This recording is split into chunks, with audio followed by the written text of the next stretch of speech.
all for coming out this evening on this beautiful evening to this beautiful theater. I really appreciate it. So does my wife, Deb, who is here in the front row in her blue dress. Deb, please stand.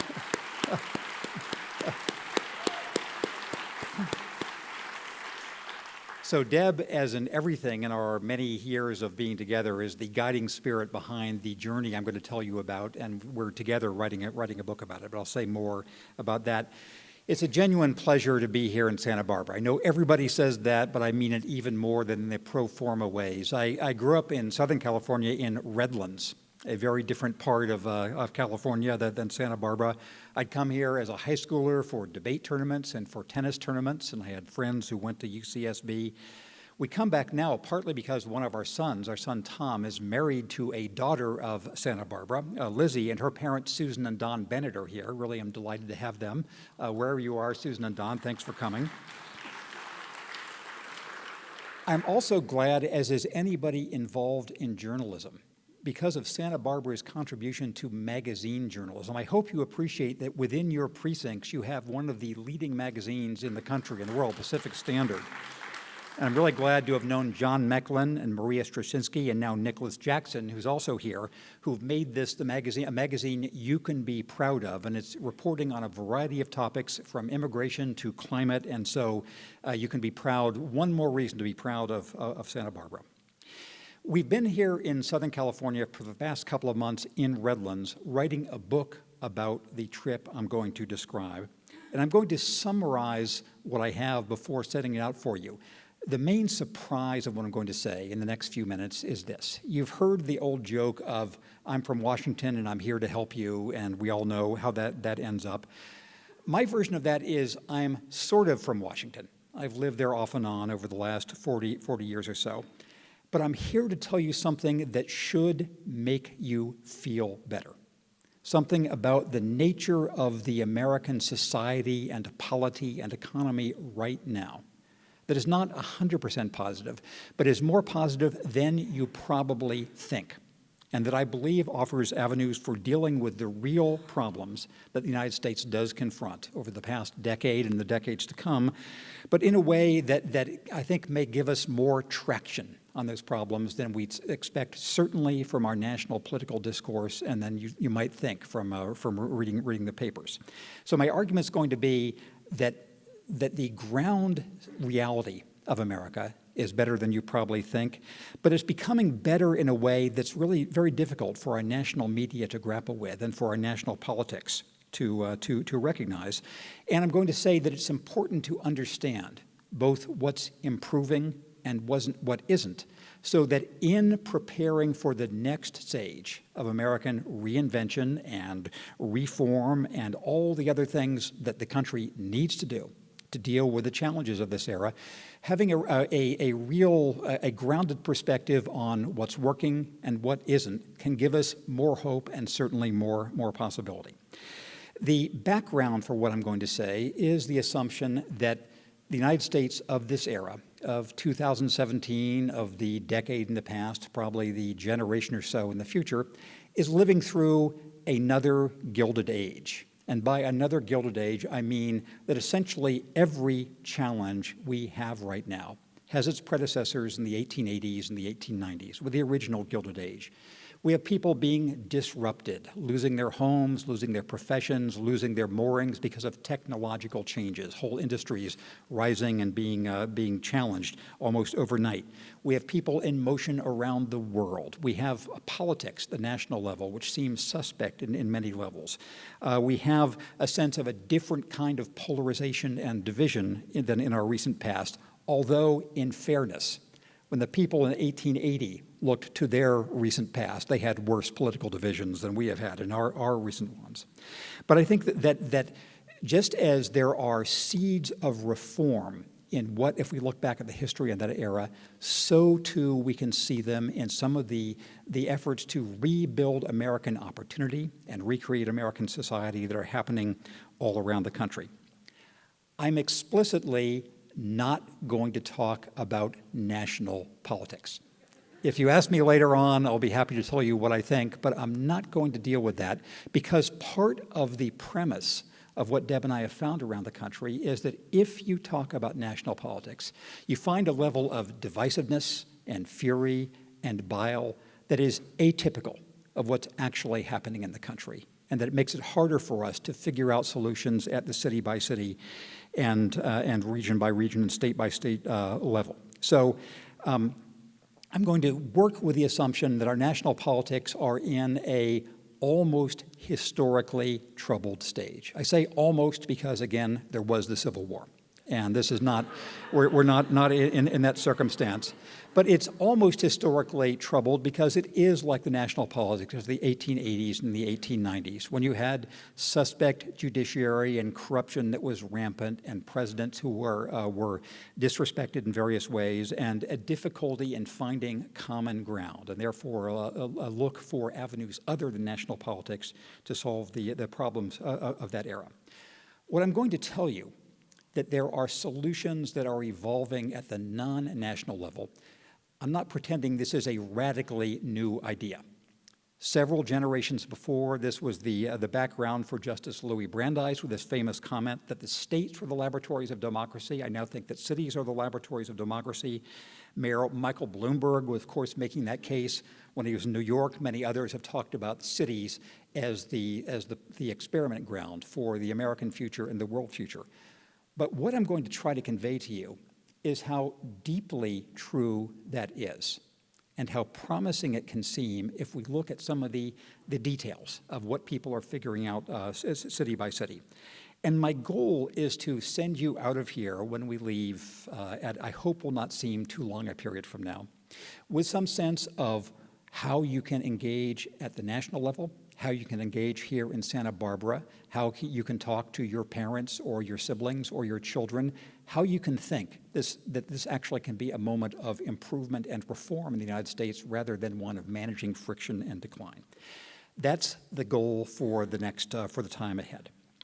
So now this is the stage of the talk where I tell you how we ended up finding out the things that I'm going to tell you about, the background of this project. And there were several confluent forces of economics and aviation and politics and other things that all came together in this journey. The economics background was that, as Professor Roof said, Deb and I over the years have lived lots of different places around the world. And our most recent foreign venue was China. We'd moved there in 2006, and we lived in Shanghai for a couple of years, and we were in Beijing for a couple of years. And we were in China, particularly in Beijing, when the economic shocks that originated in the United States began spreading around the world. And we could see some of the ramifications. I mean, it was not hard to see them in China. For example, our apartment in Beijing was over one of the main long-distance bus terminals, and every single day we'd see hundreds of migrant workers getting on their buses from construction projects in Beijing and going out to the provinces. And then we'd go out and see the places where they had found work again out in the provinces, building roads and highways and whatever. And the narrative in China at that time was an even more acute version of what was the narrative in the United States and other places, which is that finally the United States model had become overripe, that it had, like some kind of sickly fruit that's been on the shelf or the tree for too long, it had burst. And in that implosion, or explosion, it was taking down economies around the rest of the world. And the Chinese felt their time was coming because the United States had shown that it was passing its peak. What was striking to me as I heard that was listening to it with one part of my brain, and with the other part, recognizing how many of these cycles I myself had heard before and lived through before, of cycles of American expansion and then collapse and decline. When I was first working in politics, and I worked for Jimmy Carter as a speechwriter in the late 1970s, that was the time of the first oil shock, as you remember, the first gas lines. And we had long sessions with coal miners from West Virginia and Tennessee and Kentucky talking about how they were going to find their work. The first big story I did for The Atlantic in 1980 was traveling all around the country from Youngstown to Detroit and then again to Silicon Valley and saying, what do we make of these industrial workers in the upper Midwest who are losing their futures, and what can tech do to offset that? Again, this was in 1980. We did stories, Deb and I living in Texas, about the boom and bust in the oil industry. We lived in Japan in the 1980s when it was challenging American manufacturing. And without going through the whole sequence, I was thinking, as I listened to this narrative of collapse in China, I was thinking how many times I had heard this before. On the one hand, you could think of this as the famous falling out of a 100th story window and the 50th story and the 60th story, it's fine so far. Maybe this would be the collapse that really did it for the United States. On the other hand, you had to take seriously the resilient power of the American economy we'd seen so many times. In college, to the extent I spent any time studying in college, what I studied was American history. And the main lesson I took from that was essentially, we've always had problems. Things have always been on the verge of some kind of crisis here. People have been moving. The novels of the late 19th century are full of the tragedy of people leaving the farm, of being in sweatshop factories and all the rest. And so one background was a sense of how serious was the problem for the U.S. this time, really. The way that we'd examined this kind of question when living overseas has essentially been to hit the road. We'd get on buses. One time we rode horses and then even saw yaks going to rural China. We did everything we could to get away from the big city. So we thought, what would the texture of the United States look like if we tried to explore it that way? A second origin of this project was our background in private plane flying. Who here is a pilot? I hope somebody will put up a hand. So we've had for a long time a little airplane called a Cirrus SR-20, and they're now a 22. We previously had a 20. They're famous as the airplanes with a parachute. This is now the most popular small plane in the world, made in Duluth, Minnesota, by a company owned by the Chinese government. It's a long story, but the reason these things are so popular is there's a parachute to get you out of trouble should the need arise. And what we'd seen at landing at some of the 5,000 small airports that dot the country is so many places you wouldn't go unless you were traveling by small plane, to Red Oak, Iowa, or other places like this. And we thought, this is a way we can see some of the America that is out there. And so starting about 4 years ago, we set out on a project to have an extended tour of out there America, to see what it was like if you went city by city and said, what things are bad, what things are getting better, how's the economy going, what about schools, what about the fabric of life, and that was the origin of this project. It's worth spending a minute to explain how we decided where to go, and why, for example, we didn't come to Santa Barbara. And to instead places like Erie, Pennsylvania, or in California, the two places we spent most time were Fresno and San Bernardino. And we'll get to Santa Barbara on other grounds. But we thought there's a certain kind of city we were looking for. One was a smaller city. I say smaller rather than objectively small because we went to places as large as Columbus, Ohio. But by smaller, I mean places that are outside the media spotlight. You know every street in New York from watching movies or TV news. You know the same thing about D.C., L.A., San Francisco, Seattle are in the news, sometimes Santa Barbara. You even had a series, as I understand. But most of the rest of the country is examined by the media only when there's a disaster, whether it's a hurricane or a shooting or a fire or something like that, or when there's the Iowa caucuses and people go to every little town in Iowa, or when some publication gets the idea for a set-piece feature, for example, meth in the heartland, or the milk trade in Wisconsin or whatever, and they go out and use one of these cities as background for that. So we thought instead, let's look for places that we would study just on their own grounds, the way taking them seriously you would a bigger city. We also wanted places that had some kind of problem.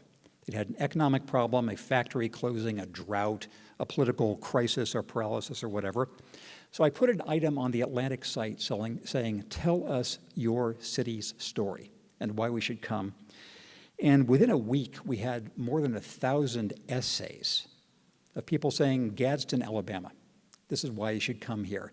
Rochester, New York, Miami, Ohio, Malta, Montana. You could go on 1,000 of these places, and we realized we could spend the rest of our lives trying to figure them out. So we through a combination of science and happenstance and learning along the way, we've been to about 25 of these places now. And 25, we've been to many more than that, but serious time of, say, 2 weeks or so in about 25 different cities. I'll reel off quickly some of the places we've been, just to give you a sense before coming to some of the findings. When we started this journey in 2013, first we went to sort of the Midwestern Plains. We were in Sioux Falls and Rapid City, South Dakota, in Holland, Michigan, then up to Burlington, Vermont, and Eastport, Maine. The next year we went south to Greenville, South Carolina, and St. Mary's, Georgia, and Columbus, Mississippi. And then we went north to Columbus, Ohio, and Duluth, Minnesota, and Charleston, West Virginia, and Allentown and Pittsburgh, PA. And then in 2015, we came west to Ajo, Arizona. Anybody been to Ajo? Ajo just won a poll as best small city. Now, we only voted for it, Deb and I, about 1,000 times in this online poll, so, but it's still subjectively a great place. Ajo, Arizona, a compare and contrast of San Bernardino and Riverside, California, plus Redlands, my hometown, Fresno, Chico, Central Oregon around Bend, Lewiston and Clarkston in Idaho, the American Prairie Reserve in Montana. In 2016, we went to Louisville, Kentucky, but then spent a lot of time in two places I'll tell you more about, Dodge City, Kansas, and Erie, Pennsylvania, which to my mind are sort of the centers of the American saga right now. If you go to Dodge City and Erie, you know a lot about our future as a country. When we went to these places, we would have a partly science, partly accident approach. First, we'd look for people. Usually the first thing we did is panic and thought, my God, why are we here? If you think of many of the cities I've mentioned, you can understand that too. But then we try to look for some prominent local people. We go to the newspaper office, we go to the mayor's office, we go to the superintendent of schools, we go to the library, we go to whatever civic organization was significant there. We'd ask them for leads, we'd ask them for advice on who knew most about the town. We started doing web posts. We've done several hundred on the Atlantic site. We did magazine articles, we did broadcasts with Marketplace Radio, we did videos, and now we're writing a book to try to share the excitement of what we've seen with the rest of the public. And the essential argument I'm about to give you the details of after this last 4 years of travel is that it's a much better time than most Americans realize about their country because of a strange bifurcation of local and national both realities and perceptions. At the reality front, as I mentioned, it is a troubled time of national governance, that no matter what your political orientation, you can't feel too happy about the way national government is being used as a tool right now, as a tool in a good sense, to address the nation's problems. If you matched on the one side the attention and the energy and the money of the national government with, on the other, the big challenges of this era, nobody from any political party can feel very satisfied about that. And at the local level, as I'll describe, there's a lot more positive sense of being able to match resources and challenges. But in addition to that reality gap, I think there's an even more striking perceptions gap where people think things are even worse than they actually are. And that's something that I'm going to try to address. I'll use the analogy of crime.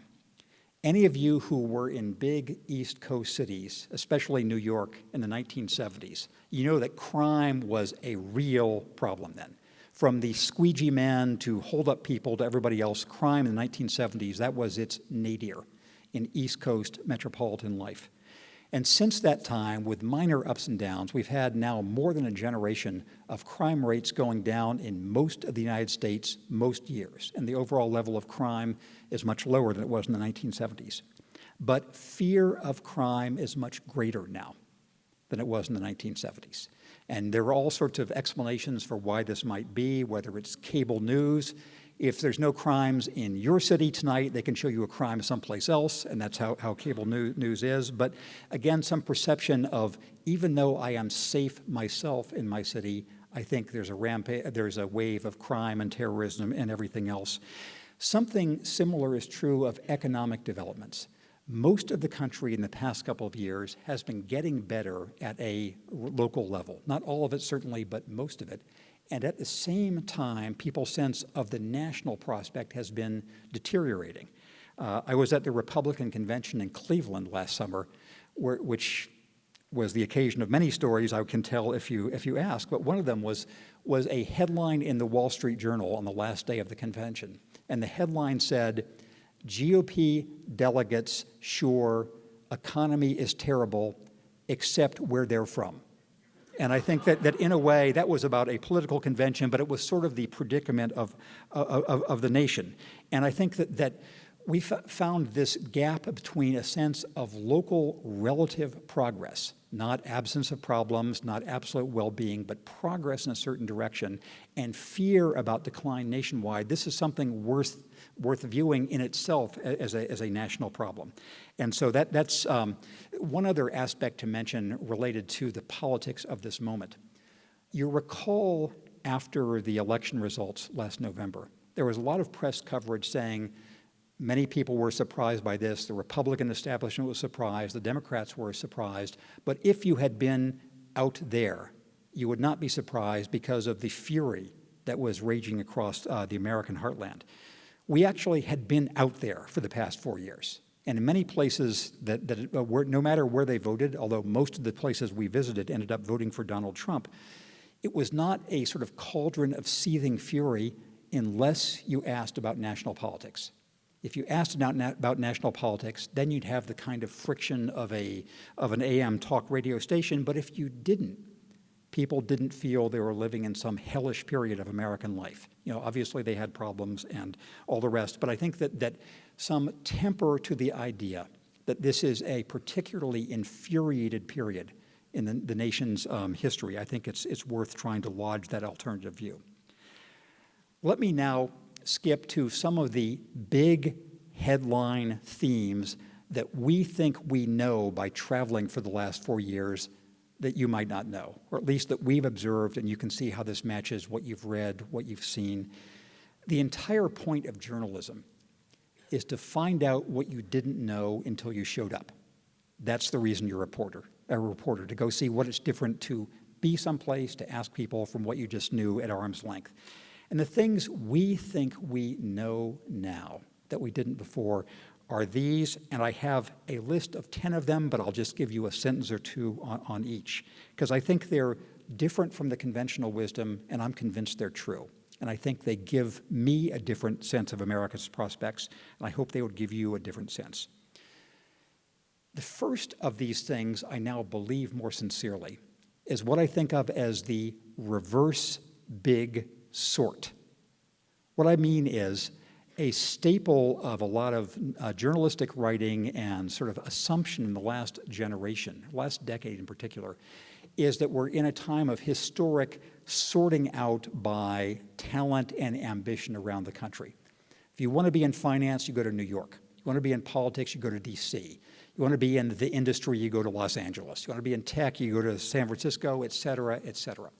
And certainly those pressures are real, and certainly we see the real estate results in Manhattan and San Francisco and all the rest that reflect them.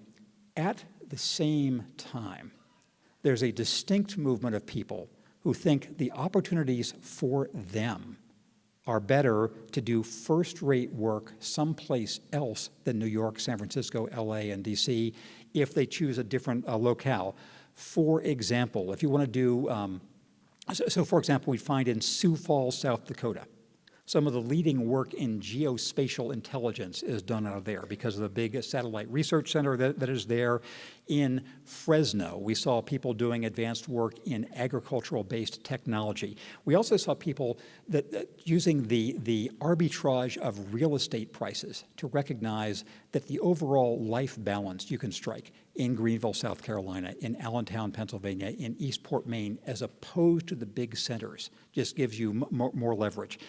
This is probably an argument with not as much salience here in Santa Barbara as it might have in Fresno. or in San Bernardino, because you have real estate issues here as well.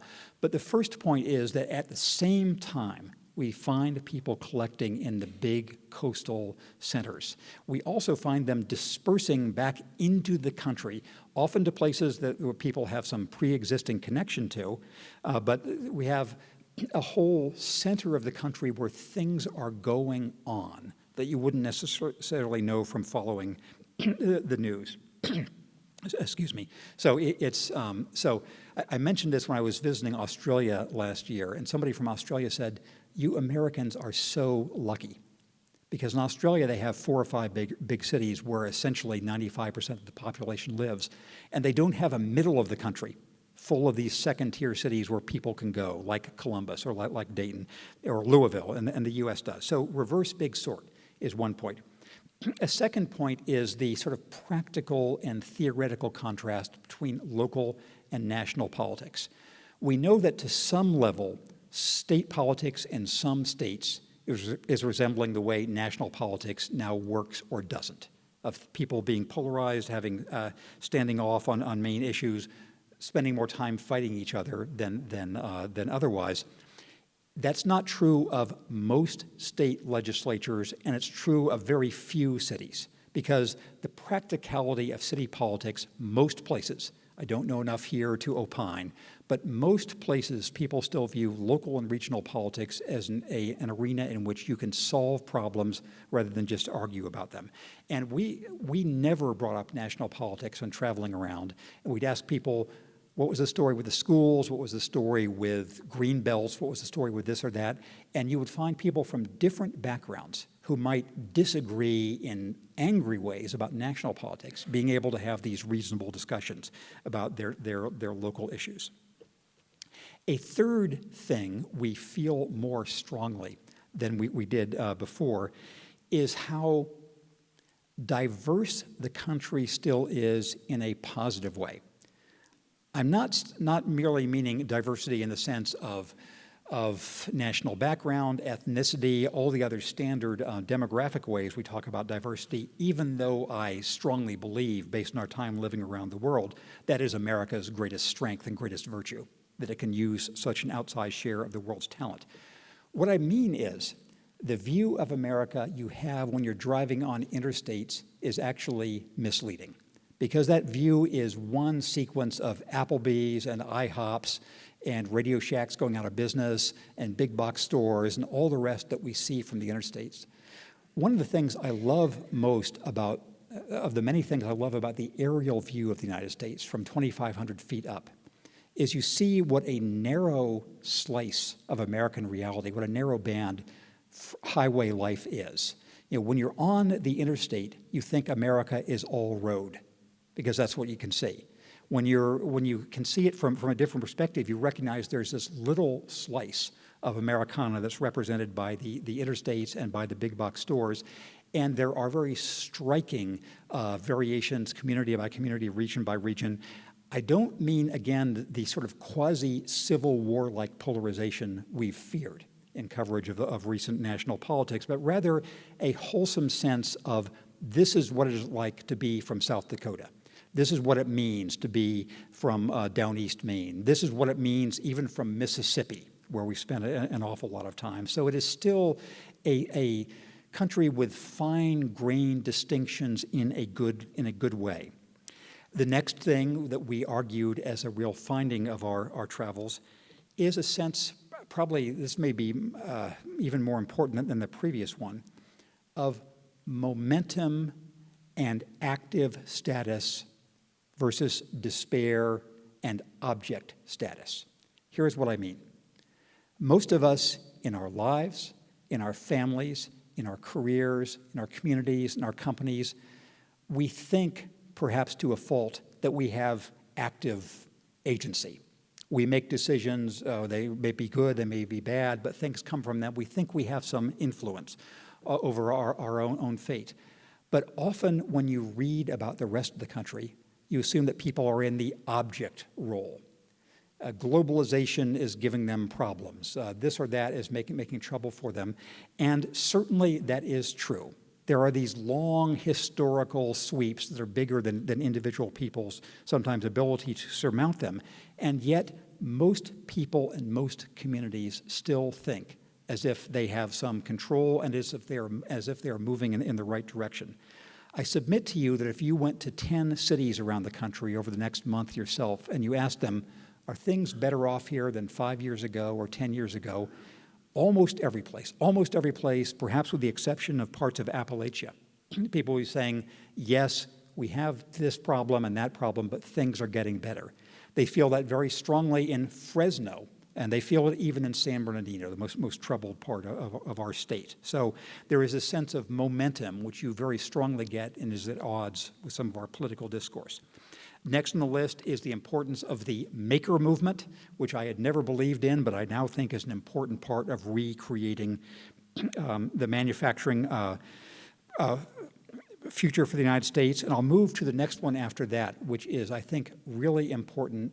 It affects your life in Santa Barbara. It affects California's future. And I think it is a very important part of the national politics of this moment, which is the way most parts of the country feel about assimilation, absorbing people from the outside, of making themselves, allowing themselves to become different in various ways. One of the things I studied when I was in college was the history of immigration. And the two great constants in America's history of immigration is, on the one hand, it's always been disruptive. It was disruptive with the Irish and with the Germans, and the turn of the 20th century with the Italians and Eastern Europeans, and with the Vietnamese, and with every other group that's come. It has always been disruptive, and it's always been locally intensely disruptive, depending on how many people were arriving in any given place. On the other hand, the United States has always, with some variations, found ways to accommodate that disruption. The main exception, of course, were the 1920s, after the big Immigration Restriction Act of the early 1920s. But over time, compared with Europe, compared with any other major country you can think of, the United States has managed to make itself an arena, a home for people with ambition from around the world. And I view this as America's great strategic advantage over any other country. And you would think from the national politics of the last 2 or 3 years that we're at an inflection or turning point, but I don't think so.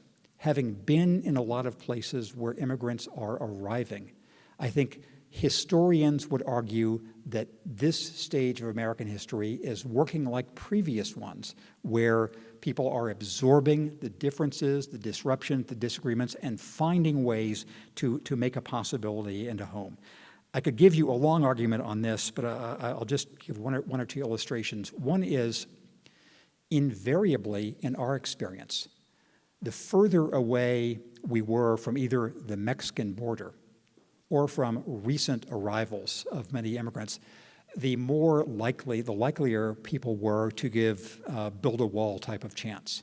That is, in parts of America where outsiders are arriving, there's not the same, I think, there's not an impulse to keep them out comparable to what you would think from national politics. One illustration is Dodge City, Kansas, if anybody has been there. It's in western Kansas, famous from the Gunsmoke TV series. Most of the tourists there now are Germans, because Gunsmoke still runs in Germany. But its main industry is meat packing. A quarter of all the meat consumed in the United States comes from that little part of Kansas. And the population of Dodge City and nearby Garden City now is mainly Latino, people who are attracted to the meatpacking industry, plus a number of refugees. And so in politically conservative, in Dodge City, where the sort of politically influential cast is still mainly white, the elected officials and the business leaders, where the population is now slightly majority Latino, and the school population is very heavily Latino, the citizens of Dodge City voted recently a large bond increase for their public schools, because there were Kansas cutbacks for schooling, as you've heard.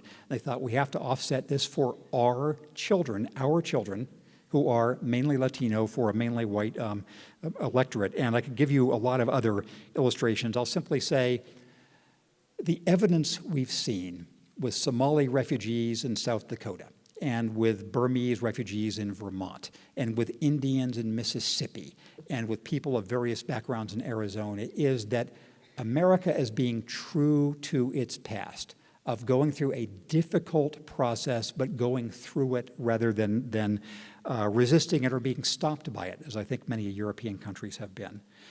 We've seen, just to move down this list more quickly, we've seen impressive institutional innovation. When we go to a city, one of the first things we'd ask is, what's an interesting school or an unusual school? And usually there was an answer, and these included things like in Greenville, South Carolina, the A.J. Wittenberg Elementary School for Engineers. So what we refer to as an inner-city public school for poor, mainly non-white kids is teaching little elementary schoolers engineering projects. And engineers from the neighboring BMW and GE and Michelin plants are volunteering to teach them, and it just is an incredible place. And in many other ways, too, we found experimentation and creativity in institutions that are normally referred to as being sort of backward. And community colleges and city colleges are one very important arena for this. I know you have one here in Santa Barbara, and I've come to think they are as important as research universities for the future of America, making opportunities for everybody. We found, I'll just go quickly through this list, that the return of downtown is becoming a nationwide phenomenon in places you would never think. It's interesting to travel the interior of the country and see how much of the U.S. still has this very attractive classic Main Street architecture laid down between about 1850 and 1910 or so. A lot of that is still around. Some of it's been bulldozed, but a lot is still around. And everywhere you're finding this being redone and remade and taking the 1970s era aluminum siding off it and having a downtown revival. That's been important across the country. I won't even go into the next item on the list, the role of the arts and public art as a tool of economic revival. And finally, on this list of main things that surprised us was the way the country is full of disconnected dots. Here's what I mean. Around the country, we'd see people in libraries. Libraries are remaking themselves as a center of urban life, a center of social life, but people who are doing that in Columbus, Ohio might not know they were doing it in Duluth or in San Bernardino, California. So there's a library story to be connected, and a downtown story, and an art story, and all the rest. So we think there's potential as the next stage of American life to try to weave these stories together and have people feel they're part of something bigger. Again, to remind you of the meta point here, people tend to think that the country is having such severe problems that anything good they're involved in is some kind of fortunate anomaly, which can make them sort of more defensive, more grasping, more protective, as opposed to recognizing people 100 miles away, 1,000 miles away, 3,000 miles away are actually making similar progress, and that efforts from Allentown to Fresno to Ajo to St. Mary's, Georgia can be connected. Let me entertain briefly some of the main objections to what I'm saying, the "what are you crazy" type of objections. And you're allowed to ask a question later saying, "What are you crazy?" Is it possible that everything I'm saying is just wrong? I will take a sip of water while I let you reflect upon that. I don't know if any of you have followed the work of a man named Chris Arnade, who's been doing a lot of work online and on Twitter, essentially going from city to city, doing photographs like Depression-era photographs of people who have been left behind. These are victims of the opioid epidemic, victims of layoffs, victims of all the industrial hardships of America in this time. And he and I have corresponded and said, how can the things you've been finding, you, Jim and Deb, have been finding in cities like Erie, Pennsylvania, coexist with the things I've been finding? And our answer, and we're all in allied spirit, is that all these things are simultaneously true. And we could recognize both the real challenges the United States has. The opioid epidemic is no joke, and people who've lost their jobs from industrial shift. That's a real thing, and crime in many cities is a serious problem, and you can go down the list of the real problems we have. You can recognize every one of those things and also try to observe the direction of change, whether people are grappling with these challenges and making things better or worse. And so the fact that people in Erie, in Buffalo, in Mississippi, elsewhere, are still suffering in many ways, we recognize. And the question is, what can the country do to try to give them more opportunities? It's also, I think that there is a question people have raised about whether this isn't so historic and unusual a disruption that the effect on the country will be different from anything we've encountered before. And my sense is that's a more persuasive argument if you haven't lived through these things before or studied the history of American dislocation. As I mentioned, when I studied American history, the leitmotif there was the country is always on the verge of huge problems. And it usually comes back at just the last minute, but if you name your decade in American history, including the supposedly sunny 1950s, I can tell you all the people who were losing jobs then, who were having to leave, who were having to go elsewhere. And by historical standards, this is a relatively less disruptive period of American life. It doesn't seem that way because of one other factor I'll mention, which is a generational shift. Erie, Pennsylvania, where we spent a lot of time, I don't know if any of you have been there. It's a classic hard luck Rust Belt town. It had a gigantic GE plant that made locomotives for all of GE's locomotive business. And that plant is just shedding jobs every single year. Those jobs are going to China? No. Mexico? No. Brazil? No. They're going to Fort Worth, Texas. That's where GE is moving the plant. But people who had grown up in Erie and are now my age, in their 60s, feel as if their foundations have been removed and shaken. And if you concentrated on them, their situation genuinely is dark. At the same time in Erie, there are people of their children's generation who are in their 20s and early 30s who view this as a place where there's lots of opportunities. There are lots of startups there, small specialty businesses, online businesses, and all the rest. And so through our history, there has been this generational plight. It is I speak as a member of one of the most threatened industries in the United States, our beloved print magazine business, that if historically in the United States, if you're over about 45 or 48 years of age, when your industry is dislocated, you don't ever recover. That economically, you recover in other ways, but that is just the reality of American economic history, and is true as well. And so there are other things I could give you here, but essentially, are we ignoring the genuine hardship that America is suffering? No, not at all. We're trying to say, how can we deal with it? And are we ignoring the historic nature of this dislocation? No, I think a lot of the shocks America has absorbed over the years have been even worse than this, so we can try to learn from them. I'm moving now quickly into the so what do we do next stage of the presentation, which I'm going to have in two sections, just trying to give you a roadmap of what to expect. A year ago, last year, I published in The Atlantic an article, a cover story about what we'd found up till then in our travels. And I included a checklist of the ways in which you know a city was in the right direction rather than the wrong direction. Right, I mean, not that I liked it better or not that the per capita income was going up, but that people there felt things were getting better rather than worse. They were getting ahead of fate and challenges rather than falling behind. And I had a quick checklist I'll give you. You can see how this applies to Santa Barbara. Again, Santa Barbara is not Fresno. You've solved lots of challenges here, but you can see how this applies to other cities you've mentioned. So one part of the what do we do next is to think of this checklist for cities. And it includes this element. Number one, in a city, if you find the poison of national politics removed from local affairs, that's a good sign. And to the extent the poison of national politics infects local discussions, that's a bad side. A second checklist item for a city that's in the right direction is that you can pick out fairly quickly the local patriots. We'd always, when we'd ask, in our early visits, we'd ask the newspaper editors or other people, who makes things go here? And if there was an answer to that question, no matter what the answer was, that was good. If there was not an answer, that was a sign of trouble. Another sign of success, you can see how this applies in Santa Barbara, is that the concept of public-private partnerships is tangible.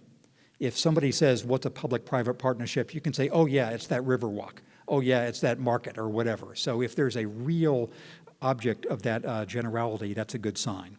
The next item on the checklist of success is whether people know the civic story.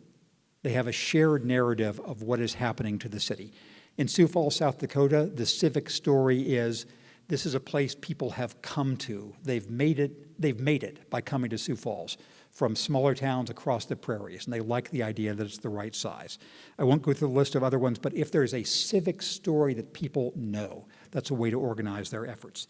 Next one on the checklist is whether these cities have a downtown that they're rebuilding. Some cities were designed in the age of sprawl, but most parts of the United States have some downtown that they can rebuild. The next item on the checklist is the unfair criterion of having a research university nearby, as you do. That's something cities can't will into existence, like you can't will the ocean or mountains or whatever, but you can will the next factor, which is whether you take seriously the community college or the city college. These are the main transmission belts these days for connecting people with opportunities in the middle skill, middle wage range. So that's a very important marker. Next on the list is whether the city has unusual schools. You ask them, is there an elementary school for engineering? Is there a farming school? Is there this or that? That's a good sign. Next on this checklist of success is whether a city consciously makes itself open, that it welcomes refugees, it welcomes immigrants, it welcomes people who move there. It's a place where people want to be and want to be included.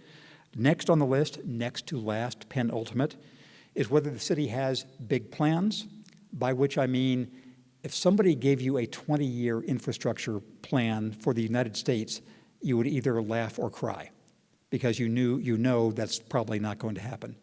But in this city and in most cities, there should be a 20-year plan and a 30-year plan, an idea of what the city will look like when children not yet born are going to school here and growing up here, and that's a good sign.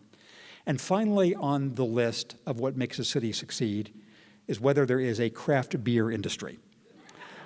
I know this is one of many markers in which Santa Barbara is at the top. The reason it's not just a joke, I love craft beer, but it's for real because it's a sign of a certain entrepreneurial class, a certain customer class, of rebuilding parts of downtown and all the rest. So that's a checklist for recognizing whether cities are going to make it. But now let's think about an actual to-do list for people like you and your friends and relatives and children and all the rest.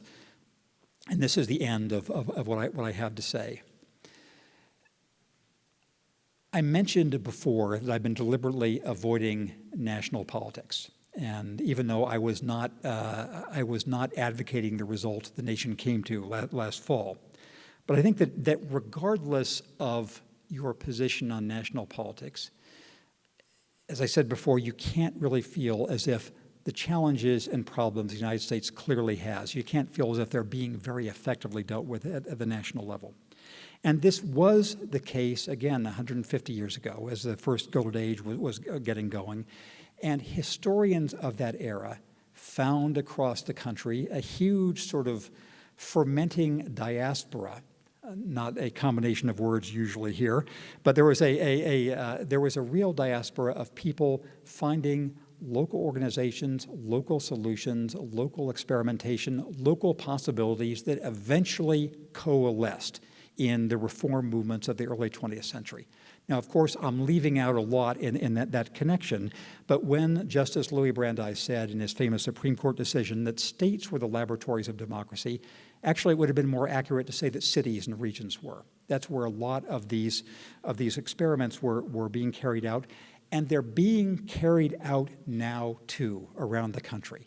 I haven't been here long enough to know what's the most impressive experiment you're doing here, though I know you have great universities and great journalism and all the rest. But I do know that in every state of this country, including Mississippi, and I spent part of my youth there, so I can say that, even in Mississippi, people are finding innovative solutions to economic and educational and racial and other problems.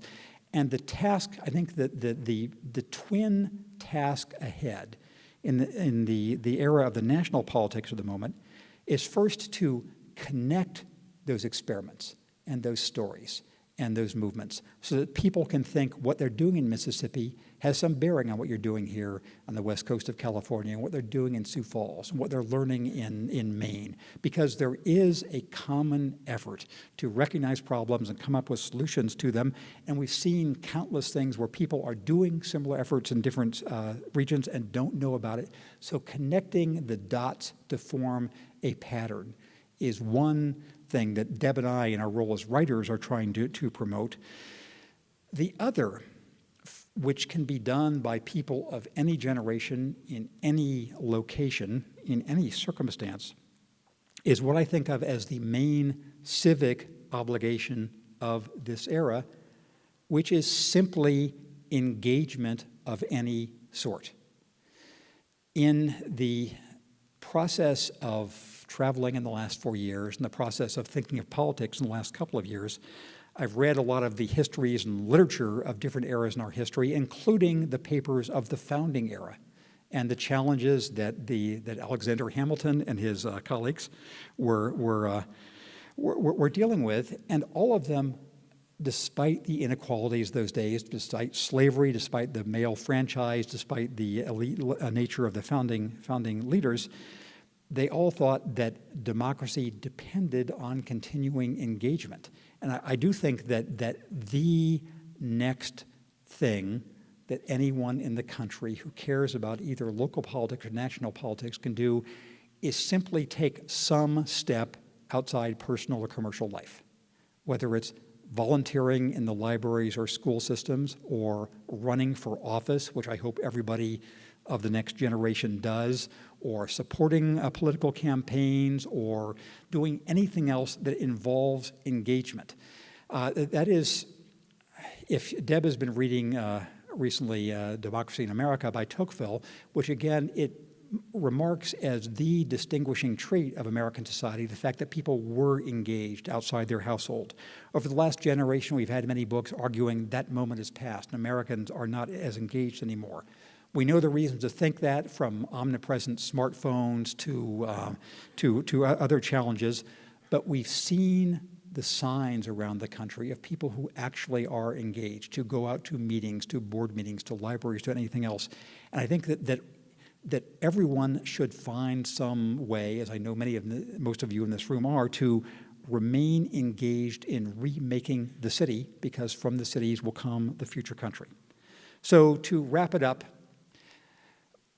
we are trying to convey through stories the story of our travel, the challenges we've had with our airplane, the challenges we've had in running away from buffalo and all sorts of things in our journeys, to convey in a organic way the view of America we've seen, that we think most people know about their own communities but don't recognize about the world beyond their immediate reach.